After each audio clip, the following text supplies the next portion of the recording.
I got my journal, I got some junk, it's time for a junk journal entry. So basically, I treat my junk journal like a scrapbook, where if I have a fun day or weekend or something, I'll save random scraps of garbage, make a couple little doodles, and make a junk journal entry out of it. This one was inspired by last year's Crossing Festival, which is a craft show, and now we gotta do one for this year. I'm gonna start with a couple doodles of some of my favorite finds. There was a couple vintage booths where I found some trinkets for my trinket shelves. This guy is a little pin cushion. Then I also got a couple cute little things at some jewelry booths. And because I just love a good frog trinket, I definitely feel like these two guys should be what I draw for this entry. Okay, now for some actual junk, which by that I mean the garbage. Not much today, just a couple Smarties wrappers, a Coke can, and a coffee cup. I'm gonna go ahead and clean them out and then cut up just the parts that I want to use. I do get a lot of questions on how I add pieces of cans into my junk journal. I start by using my X-Acto and making a cut in the side. Then using an old pair of scissors, I'm gonna use that as an entrance point to cut out the design. I know that everyone has a favorite pair of scissors. Don't use them for this. Use an old pair because cutting metal is not good for scissors. Now you're gonna cover both sides of your piece with packing tape. Then cut it out, leaving a little bit of a border. And then you'll have something like this. It's basically just a cheap way of laminating something. I went ahead and started gluing some of this stuff down here and then also cut off a piece of the cup of coffee that I had to make a mini cup of coffee.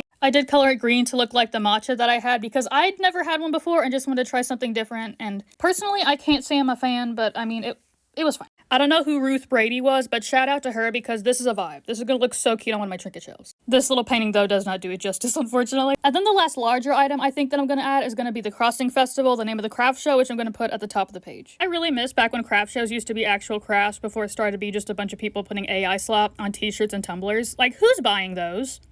Be so for real. Now all that's left are to add some final details like the date. I felt like this space right here needed something, so I'll add a rating for the matcha. Why not? And here is our finished junk journal entry for the 2025 Crossing Festival. There was a bit more drawings than I usually like to add. I usually like it to be a pretty good balance between garbage and drawings. I just feel like it kind of adds more texture variation that way. But let this be your sign for next time you're bored to start a junk journal because, I mean, why not?